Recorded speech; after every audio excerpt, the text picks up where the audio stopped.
Hi മക്കളെ, എല്ലാവർക്കും wings അക്കാദമിയുടെ പുതിയൊരു വീഡിയോയിലേക്ക് സ്വാഗതം. ഇന്ന് നമ്മൾ +2 എക്കണോമിക്സിലെ 5ാമത്തെ ചാപ്റ്റർ ആയിട്ടുള്ള മാർക്കറ്റ് ഇക്വിലിബ്രിയം എന്ന് പറയുന്ന ചാപ്റ്റർ ആണ് ഡിസ്കസ് ചെയ്യാനായിട്ട് പോകുന്നത്. അപ്പോൾ ഈ ചാപ്റ്ററിലെ വളരെ ഇമ്പോർട്ടന്റ് ആയിട്ടുള്ള ക്വസ്റ്റ്യൻസ് ആണ് എന്ത് ചെയ്യുന്നത് നമ്മൾ ഈ ഒരു വീഡിയോയിലൂടെ ഡിസ്കസ് ചെയ്യാനായിട്ട് പോകുന്നത്. അപ്പോൾ നമുക്ക് ഏതൊക്കെയാണ് ക്വസ്റ്റ്യൻസ് എന്ന് ആദ്യം നോക്കാം. ഒന്നാമത്തെ ക്വസ്റ്റ്യൻ ആണ് distinguish excess demand and excess supply.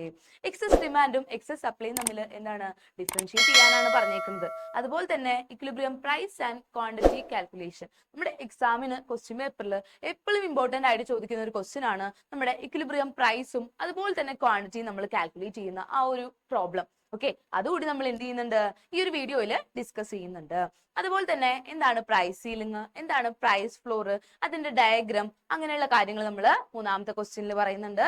നാലാമത്തെ question adverse effects of price ceiling. അതായത് പ്രൈസ് സീലിംഗ് എന്ന് പറയുന്ന ഒരു പോളിസിയുടെ അല്ലെങ്കിൽ ആ ഒരു മെത്തേഡിന്റെ ഡിസഡ്വാൻറ്റേജസ് എന്തൊക്കെയാണ്, അതുവഴി എന്തൊക്കെ അഡ്വേഴ്സ് എഫക്ട്സ് ആണ് ഉണ്ടാവുന്നതെന്നാണ് നാലാമത്തെ ക്വസ്റ്റ്യൻ. അഞ്ചാമത്തെ ക്വസ്റ്റ്യൻ നമ്മൾ കുറേ അധികം ഒരു 8 ഗ്രാഫുകളും നമ്മൾ പഠിച്ചിട്ടുള്ള ഒരു ടോപ്പിക് ഉണ്ട്. Shift in demand, shift in supply. ഒരെണ്ണം കോൺസ്റ്റന്റ് ആയിട്ട് നിൽക്കുമ്പോൾ മറ്റേത് ഷിഫ്റ്റ് ചെയ്യുന്നു, ഒരെണ്ണം ഡിക്രീസ് ചെയ്യുന്നു, ഒരെണ്ണം ഇൻക്രീസ് ചെയ്തു. അങ്ങനെ നമ്മൾ കുറെ കൺഫ്യൂഷൻ ഉണ്ടാക്കിയ ഒരു ടോപ്പിക് ഉണ്ടല്ലേ, അതിലെ ഒരു ക്വസ്റ്റ്യൻ ആണ് എന്ത് അഞ്ചാമത്തെ question. What will happen to equilibrium price and equilibrium quantity when എന്ത് രണ്ട് കണ്ടീഷൻസ് തന്നിക്കാണ് demand increases and supply decreases. Okay, അതിന്റെ ഡയഗ്രാം എങ്ങനെയാണെന്നുള്ളത് നമ്മൾ എന്ത് ചെയ്യുന്നുണ്ട് ഡിസ്കസ് ചെയ്യുന്നുണ്ട്. അപ്പൊ നമുക്ക് ആദ്യം തന്നെ നമ്മുടെ ഫസ്റ്റ് ക്വസ്റ്റ്യനിലേക്ക് കിടക്കാം. Distinguish excess demand and excess supply. എന്താണ് എക്സസ് ഡിമാൻഡ്, എന്താണ് എക്സസ് സപ്ലൈ? നമുക്ക് എക്സസ് എന്ന് പറഞ്ഞാൽ എന്താണ് മക്കളെ? എക്സ്ട്രാ അല്ലെ, കൂടുതൽ എന്നാണ് അർത്ഥം. ഒരെണ്ണം കൂടുതലായിരിക്കുക, മറ്റേത് കുറഞ്ഞിരിക്കുക. ഇവിടെ നമ്മുടെ എക്സസ് ഡിമാൻഡിൽ പറയുന്നത് the situation in which market demand is higher than market supply. Market demand, okay, മാർക്കറ്റിലുള്ള ഡിമാൻഡ് മാർക്കറ്റ് സപ്ലൈനേക്കാളും കൂടുതലായിട്ട് നിൽക്കുന്ന സിറ്റുവേഷനെയാണ് മക്കളെ നമ്മൾ എക്സസ് ഡിമാൻഡ് എന്ന് പറയുന്നത്. എന്താണ്? The situation in which market demand എന്തായിരിക്കും? മാർക്കറ്റ് സപ്ലൈനേക്കാളും കൂടുതലായിട്ട് എക്സസ് ആയിട്ട് നിൽക്കുന്ന സിറ്റുവേഷനെയാണ് നമ്മൾ എക്സസ് ഡിമാൻഡ് എന്ന് പറയുന്നത്. ഓക്കെ അല്ലേ? അടുത്തതാണ് എക്സസ് സപ്ലൈ. ഇതിൽ പറയുന്നത് എന്താണ്? നേരെ opposite. The situation in which market supply is higher than market demand. Market supply market ഡിമാൻഡിനേക്കാളും എന്തായിരിക്കും? കൂടുതലായിരിക്കും. അതിനെയാണ് നമ്മൾ എക്സസ് സപ്ലൈ എന്ന് പറയുന്നത്. ഒരെണ്ണം നമുക്ക് ജസ്റ്റ് വേർഡ് കാണുമ്പോൾ തന്നെ അറിയാം അല്ലെ. എക്സസ് ഡിമാൻഡ് എന്ന് പറഞ്ഞാൽ എന്താണ്? ഡിമാൻഡ് ആയിരിക്കും കൂടുതൽ. എക്സസ് സപ്ലൈ എന്ന് പറഞ്ഞാൽ എന്താണ്? സപ്ലൈ ആയിരിക്കും കൂടുതൽ. ഓക്കെ, അപ്പൊ എക്സസ് ഡിമാൻഡ് ആയിരിക്കുമ്പോൾ എന്തായിരിക്കും? സപ്ലൈ കുറവും ഡിമാൻഡ് കൂടുതലും ആയിരിക്കും. എക്സസ് സപ്ലൈ ആയിരിക്കുമ്പോൾ സപ്ലൈ കൂടുതലും ഡിമാൻഡ് കുറവും ആയിരിക്കും. ഓക്കെ, 2 മാർക്കിന്റെ സെക്ഷനിലൊക്കെ എപ്പോഴും ചോദിച്ചു കാണാറുള്ള ക്വസ്റ്റ്യൻ ആണ്, ഇമ്പോർട്ടന്റ് ആയിട്ട് പഠിക്കുക. അടുത്ത ക്വസ്റ്റ്യൻ ആണ് നമ്മുടെ ഇക്വിലിബ്രിയം ക്വാണ്ടിറ്റിയും പ്രൈസും കാൽക്കുലേറ്റ് ചെയ്യുന്നത്. ഓക്കെ, ക്വസ്റ്റ്യൻ ഇങ്ങനെയാണ്. If QD is equal to 200 minus P is a demand function and QS is equal to 120 plus P is supply function. Calculate equilibrium price and equilibrium quantity. Equilibrium priceും equilibrium quantity ആണ് നമ്മളോട് എന്ത് ചെയ്യാൻ പറഞ്ഞേക്കണേ? Calculate ചെയ്യാനായിട്ട് പറഞ്ഞേക്കുന്നത്. Okay, നമുക്ക് ഇതിന്റെ equation അറിയാം അല്ലെ. എങ്ങനെയാണ് മക്കളെ ഇതിന്റെ ഇക്വേഷൻ വരിക? QD is equal to QS അല്ലെ. QD is equal to QS. നമുക്ക് ആദ്യം കാണാൻ പോകുന്നത് ഇക്വിലിബ്രിയം പ്രൈസ് ആണ് നമ്മൾ കാണുന്നത്. ഓക്കെ, അത് കഴിഞ്ഞാൽ നമുക്ക് എന്ത് പറ്റും? ആ ഒരു എമൗണ്ട് P എന്ന് പറയുന്ന എമൗണ്ട് കിട്ടിക്കഴിഞ്ഞാൽ ഏത് ഇക്വേഷനിൽ ഇട്ട് കഴിഞ്ഞാൽ നമുക്ക് എന്ത് കിട്ടും? ഇക്വിലിബ്രിയം ക്വാണ്ടിറ്റി നമുക്ക് കിട്ടും. ഓക്കെ, ആദ്യം തന്നെ നമുക്ക് എന്ത് ചെയ്യാം? പ്രൈസ് കാൽക്കുലേറ്റ് ചെയ്യാം. അതിന് വേണ്ടിയുള്ള മെത്തേഡ് ആണിത്. QD is equal to QS. QD എന്ന് പറയുന്നത് എങ്ങനെയാണ് മക്കൾ ഇവിടെ തന്നേക്കുന്നത്? QD is equal to 200 minus P അല്ലെ. 200 minus P is equal to QS എത്രയാണ് തന്നേക്കുന്നത്? 120 plus P. ഇനി എങ്ങനെയാണ് നമ്മൾ ചെറിയ ക്ലാസ്സുകളിൽ തുടങ്ങി പഠിക്കുന്ന ആ ഒരു മാത്സ് വെച്ചിട്ട്, ഓക്കെ, ആ മാത്സ് വെച്ച് നമ്മൾ എന്ത് ചെയ്യുക? ഇത് സോൾവ് ചെയ്ത് പോവുക. എങ്ങനെയാണ് വരിക? നമ്മുടെ ഇവിടുത്തെ P താഴോട്ട് വരും, ഇപ്പുറത്തെ പോസിറ്റീവ് P ഇങ്ങോട്ട് വരും. P plus P is equal to 200 minus 120. അപ്പൊ എങ്ങനെയാ വരിക? 2P is equal to 200 minus 120 എത്രയാണ്? 80. So P is equal to 80 divided by 2. 40 ആണ് നമ്മുടെ ഏത് P എന്ന് പറയുന്നത്, അഥവാ ഇക്വിലിബ്രിയം പ്രൈസ് എന്ന് പറയുന്നത് എത്രയാണ് മക്കളെ നമുക്ക് കിട്ടിയേക്കണത്? 40 ആണ്. 40 ആണ് നമുക്ക് കിട്ടിയേക്കണത്. ഓക്കെ അല്ലേ മക്കളെ? നിങ്ങൾക്ക് എല്ലാവർക്കും ക്ലിയർ അല്ലേ? എങ്ങനെയാണ് നമ്മൾ ഇത് കണ്ടുപിടിക്കുക? QD is equal to QS അല്ലെ. അത് വെച്ചിട്ട് നമ്മൾ എന്ത് ചെയ്യുക, ക്വസ്റ്റ്യനിൽ എന്താണ് തന്നിരിക്കുന്നത് ഡയറക്റ്റ് ആയിട്ട് എടുത്ത് എഴുതുക. 200 minus P is equal to 120 plus P. എങ്ങനെയാണ് ക്വസ്റ്റ്യൻ തന്നിരിക്കുന്നത്, അതേ മെത്തേഡിൽ തന്നെ. എന്നിട്ട് എന്ത് ചെയ്യുക, സോൾവ് ചെയ്ത് വരിക. നമ്മുടെ ഇവിടുത്തെ പി എന്താ നേരെ താഴോട്ട് വരികയാണ്. ഇവിടുത്തെ പോസിറ്റീവ് പി ഇങ്ങോട്ട് വന്നു. ഇസിക്കൽ ടു 200 മൈനസ് 120, പിന്നെ 2p. പി പ്ലസ് പി എത്രയാണ്, 2p ആണ്. 200 മൈനസ് 120 എത്രയാ, 80. So P is equal to 80 divided by 2, 40 ആണ് നമുക്ക് കിട്ടുന്ന പി എന്ന് പറയുന്നത്. നമ്മുടെ ഇക്വിലിബ്രിയം പ്രൈസ് എത്രയാണ്, 40 ആണ്. ഇനി നമ്മൾ ചെയ്യാൻ പോകുന്നത് ഇക്വിലിബ്രിയം ക്വാണ്ടിറ്റി ആണ് കണ്ടെത്താൻ പോണേ. ഓക്കെ, ഇക്വിലിബ്രിയം ക്വാണ്ടിറ്റി കണ്ടെത്താൻ വളരെ സിമ്പിൾ ആണ്. നമുക്ക് ഏതെങ്കിലും ഒരു ഇക്വേഷനിലേക്ക് അതങ്ങോട്ട് എടുത്തിട്ടാൽ മതി. ക്യൂഡിയുടെ ഇക്വേഷൻ എന്താണ്, 200 മൈനസ് പി ആണ്. സോ 200 മൈനസ് പി നമുക്ക് ഇവിടെ പി എത്രയാണ് നമുക്ക് കിട്ടിയേക്കണേ, പി എന്ന് പറയുന്നത് നമുക്ക് 40 ആ കിട്ടിയേക്കണത് അല്ലെ. പി എത്രയാണ്, 40 ആണ് നമുക്ക് കിട്ടിയേക്കണേ. പി നമുക്ക് 40 കിട്ടിയിട്ടുണ്ട്. അപ്പോ 200 മൈനസ് 40, 160 ആണ് നമ്മുടെ ഇക്വിലിബ്രിയം ക്വാണ്ടിറ്റി. ഇനി ഒന്നുകൂടി സോൾവ് ചെയ്ത് കാണിച്ചു തരാം. ഇപ്പൊ ഒരു ഇക്വേഷനിൽ നമ്മൾ ഇട്ടു അല്ലെ, ഡിമാൻഡ് ഫംഗ്ഷനിൽ നമ്മൾ ഇട്ടു. ഇനി നമുക്ക് സപ്ലൈ ഫംഗ്ഷനിൽ ഇട്ട് നോക്കാം. QS ഇസിക്കൽ ടു എന്താ പറഞ്ഞേക്കണേ, 120 പ്ലസ് പി ആണ്. Okay, 120 plus P. So 120 plus P എത്രയാ നമുക്ക് കിട്ടിയേക്കണ മക്കളെ, 40 ആണ്. സോ എത്ര കിട്ടും നമുക്ക്, 160 ആൻസർ കിട്ടുന്നു. വളരെ സിമ്പിൾ ആയിട്ട് നമുക്ക് എന്ത് ചെയ്യാൻ പറ്റും, ഇത് കാൽക്കുലേറ്റ് ചെയ്യാനായിട്ട് പറ്റും. ഓക്കെ, എക്സാമിന് ഇമ്പോർട്ടന്റ് ആയിട്ട് ചോദിക്കും. അതുപോലെ തന്നെ എന്താണ്, നമുക്ക് ടെൻഷൻ തരുന്ന അല്ലെങ്കിൽ കൺഫ്യൂസിംഗ് ആയിട്ടുള്ള ഒരു കാര്യവും ഇതിലില്ല. ഡയറക്റ്റ് ആയിട്ട് എന്ത് ചെയ്യുക, Q D is equal to Q S എന്ന് എഴുതുക. രണ്ട് ഫംഗ്ഷൻസും ക്വസ്റ്റ്യനിൽ രണ്ടും തന്നിട്ടുണ്ടാവും. ഡിമാൻഡ് ഫംഗ്ഷനും സപ്ലൈ ഫംഗ്ഷനും തന്നിട്ടുണ്ടാവും. രണ്ടും ഡയറക്റ്റ് ആയിട്ട് എടുത്തെഴുതുക. സോൾവ് ചെയ്ത് ആദ്യം തന്നെ പി, അതായത് ഇക്വിലിബ്രിയം പ്രൈസ് കണ്ടെത്തുക. അതിനുശേഷം നമ്മൾ എന്താ ചെയ്യുക, നേരെ ആ ഒരു സപ്ലൈ ഫംഗ്ഷനിലേക്കോ ഡിമാൻഡ് ഫംഗ്ഷനിലേക്കോ പിയുടെ വാല്യൂ ആഡ് ചെയ്ത് കൊടുക്കുക അല്ലെങ്കിൽ ലെസ് ചെയ്ത് കൊടുക്കുക. അപ്പൊ നമുക്ക് എന്ത് കിട്ടും, ഇക്വിലിബ്രിയം ക്വാണ്ടിറ്റി കിട്ടും. ഓക്കെ, വളരെ സിമ്പിൾ ആയിട്ട് ചെയ്യാവുന്നതാണ്. 2-3 ക്വസ്റ്റ്യൻസ് വർക്ക്ഔട്ട് ചെയ്ത് പഠിക്കാം. മൂന്നാമത്തെ ക്വസ്റ്റ്യൻ ആണ് price ceiling and price floor with diagram.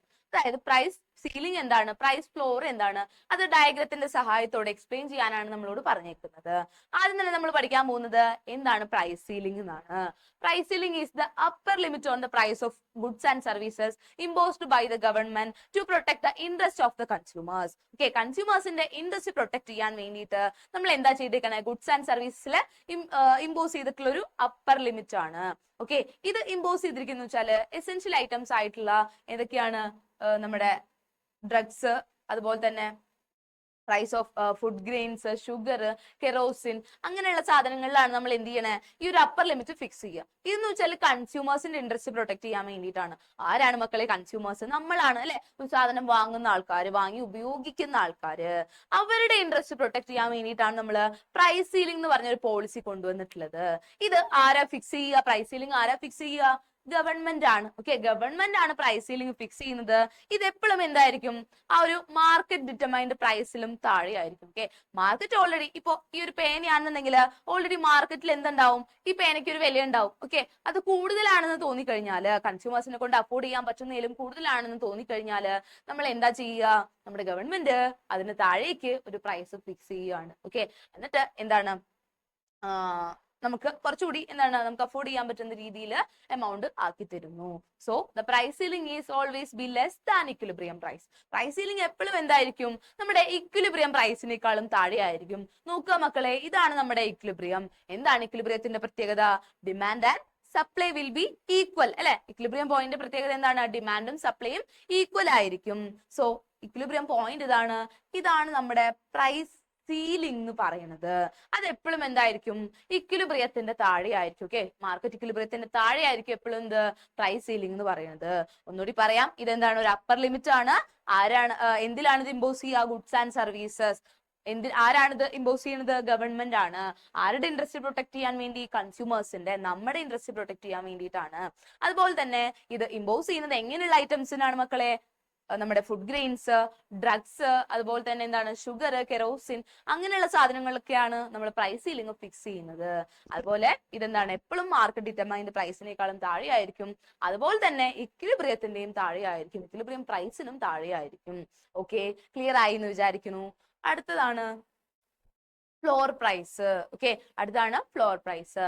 Price floor or support price is the minimum price of goods and services imposed by the government to protect the interest of the producers. Okay, ഇവിടെ ആരെ പറ്റിയാ പറയണേ? പ്രൊഡ്യൂസേഴ്സിനെ പറ്റിയാണ്.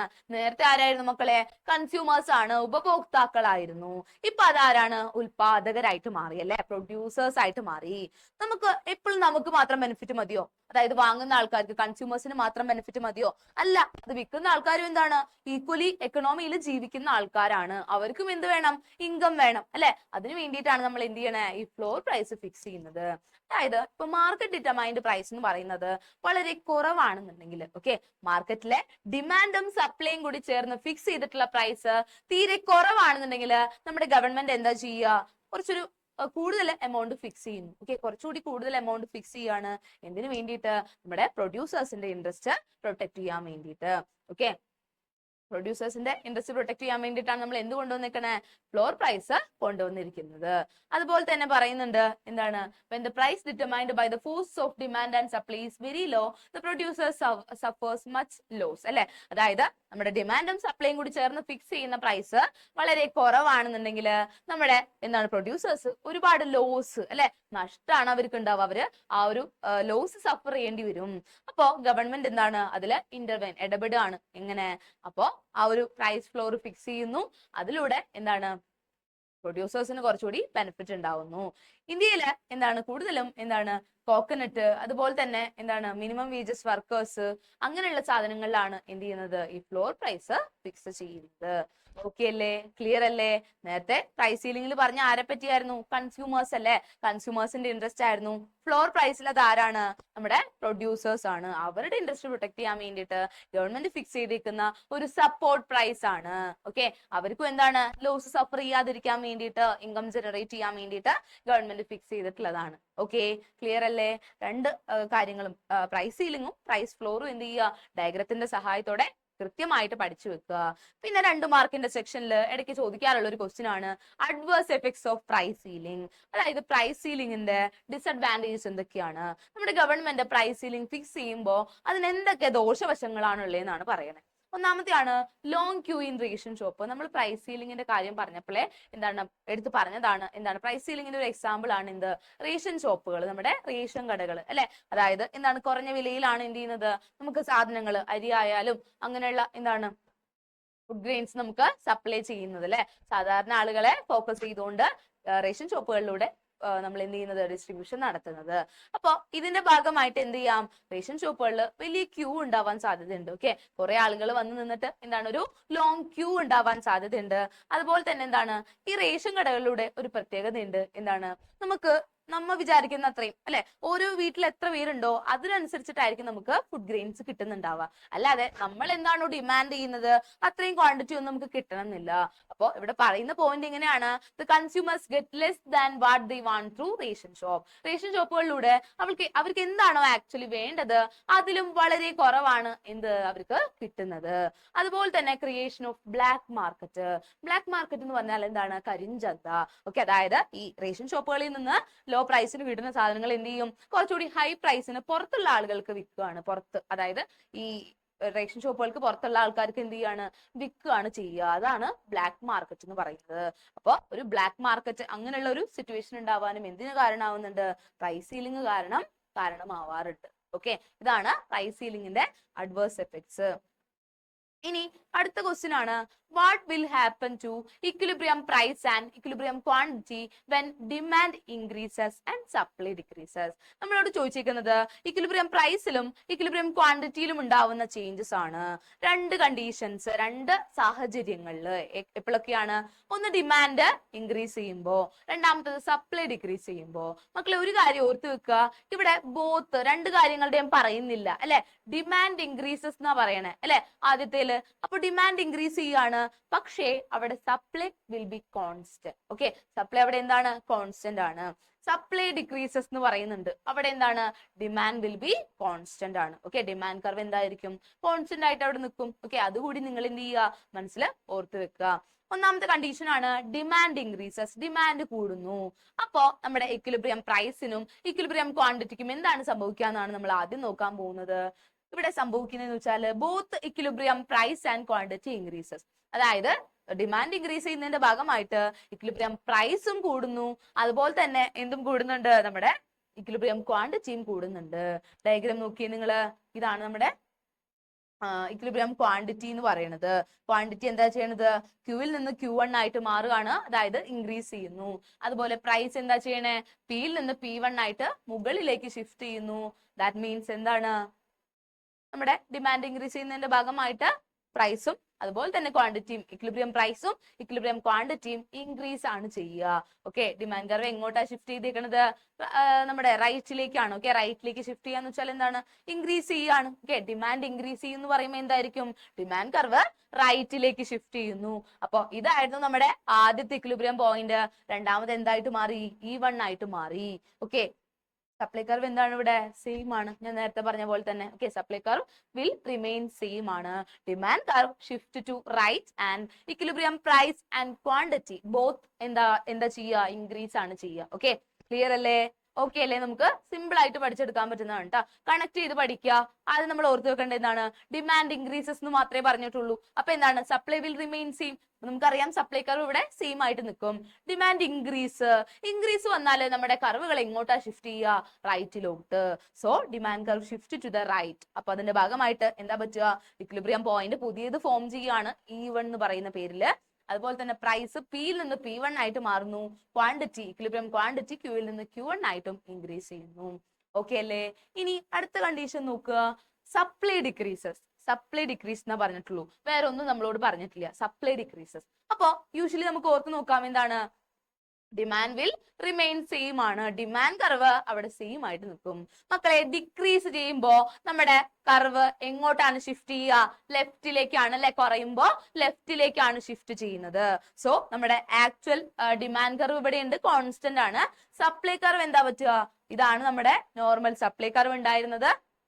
Okay, നോക്കുക, supply curve എന്താണ്, ഇവിടെ same ആയിട്ട് നിൽക്കുന്നുണ്ട്.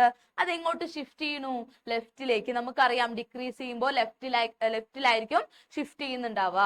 സോ എന്ത് ചെയ്യണു, S2 എന്ന് പറയുന്ന പേരില് നമ്മുടെ ലെഫ്റ്റിലേക്ക് ഷിഫ്റ്റ് ചെയ്യുന്നു. അതിന്റെ ഭാഗമായിട്ട് നമ്മുടെ ഇക്വിലിബ്രിയം ക്വാണ്ടിറ്റി കുറയുന്നു, പക്ഷേ ഇക്വിലിബ്രിയം പ്രൈസ് കൂടുകയാണ് ചെയ്യുക. ഓക്കെ, ഇവിടെ കൊടുത്തിട്ടുണ്ട്, equilibrium price increases and quantity decreases. Equilibrium പ്രൈസിന് എന്ത് പറ്റുന്നുണ്ട്, പിയിൽ നിന്ന് P2 ആയിട്ട് ഇൻക്രീസ് ചെയ്യുന്നുണ്ട്, പക്ഷെ ക്വാണ്ടിറ്റി ക്യൂവിൽ നിന്ന് Q2 ആയിട്ട് കുറയാണ് ചെയ്യുന്നത്, അല്ലെ, ലെഫ്റ്റിലേക്ക് വരികയാണ് ചെയ്യുന്നത്. ഓക്കെ, അപ്പോ സപ്ലൈ ഡിക്രീസ് ചെയ്യുമ്പോഴും അതുപോലെ തന്നെ ഡിമാൻഡ് ഇൻക്രീസ് ചെയ്യുമ്പോഴുള്ള രണ്ട് കാര്യങ്ങളാണ് നമ്മൾ പറഞ്ഞത്. ഇതിൽ എന്തെങ്കിലും സംശയം ഉണ്ടെങ്കിൽ നിങ്ങൾ കമന്റ് ബോക്സിൽ ചോദിക്കുക. നമ്മള് അപ്പോ ഇന്ന് എത്ര ക്വസ്റ്റ്യൻസ് ഡിസ്കസ് ചെയ്തു, നമ്മുടെ എക്സസ് ഡിമാൻഡ് എന്താണ്, എക്സസ് സപ്ലൈ എന്താന്ന് പഠിച്ചു. അതുപോലെ ഇക്വിലിബ്രിയം പ്രൈസും ക്വാണ്ടിറ്റിയും കാൽക്കുലേറ്റ് ചെയ്യുന്ന പഠിച്ചു. അതുപോലെ പ്രൈസ് സീലിംഗും പ്രൈസ് ഫ്ലോറും ഡയഗ്രത്തിന്റെ സഹായത്തോടെ നമ്മൾ പഠിച്ചു. പ്രൈസ് സീലിംഗിന്റെ അഡ്വേഴ്സ് എഫക്ട്സ് എന്താണെന്ന് നോക്കി.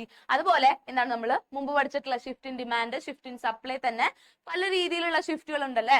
വെൻ എന്താണ് ഡിമാൻഡ് സെയിം ആയിരിക്കും, സപ്ലൈ ലെഫ്റ്റിലേക്ക് ഷിഫ്റ്റ് ചെയ്യും. ഡിമാൻഡ് സെയിം ആയിരിക്കും, സപ്ലൈ റൈറ്റിലേക്ക് ഷിഫ്റ്റ് ചെയ്യും. അങ്ങനെ കുറെ കണ്ടീഷൻസ്, ഒരു 8 ഡയഗ്രത്തോളം നമ്മൾ പഠിച്ചിട്ടുണ്ട് അല്ലെ. അതിലെ കുറച്ച് കേസ് ആപ്ലിക്കേഷൻ ലെവലിലുള്ള ക്വസ്റ്റ്യൻ ആണ് ഇത്, ഈ 5ാമത്തെ ക്വസ്റ്റ്യൻ. കഴിഞ്ഞ പ്രാവശ്യത്തെ 2024 ക്വസ്റ്റ്യൻ പേപ്പറിൽ ചോദിച്ചിട്ടുള്ളതാണ്. ഓക്കെ, നമ്മുടെ മാർച്ച് എക്സാമിൽ 2024 മാർച്ച് എക്സാമിൽ ചോദിച്ചിട്ടുള്ള ക്വസ്റ്റ്യൻ ആണ് ഈ 5ാമത്തെ ക്വസ്റ്റ്യൻ. ഓക്കെ, അപ്പോ നിങ്ങൾ എല്ലാവരും എന്ത് ചെയ്യുക, ഇത്രയും ക്വസ്റ്റ്യൻസ് നന്നായിട്ട് പഠിക്കുക. വീഡിയോ ഇഷ്ടപ്പെട്ട് കഴിഞ്ഞാൽ എന്ത് ചെയ്യുക, ഫ്രണ്ട്സിനൊക്കെ ഷെയർ ചെയ്ത് കൊടുക്കുക. നമ്മുടെ ചാനൽ ഒന്ന് ലൈക്ക് ചെയ്യുക, ഷെയർ ചെയ്യുക, സബ്സ്ക്രൈബ് ചെയ്യുക.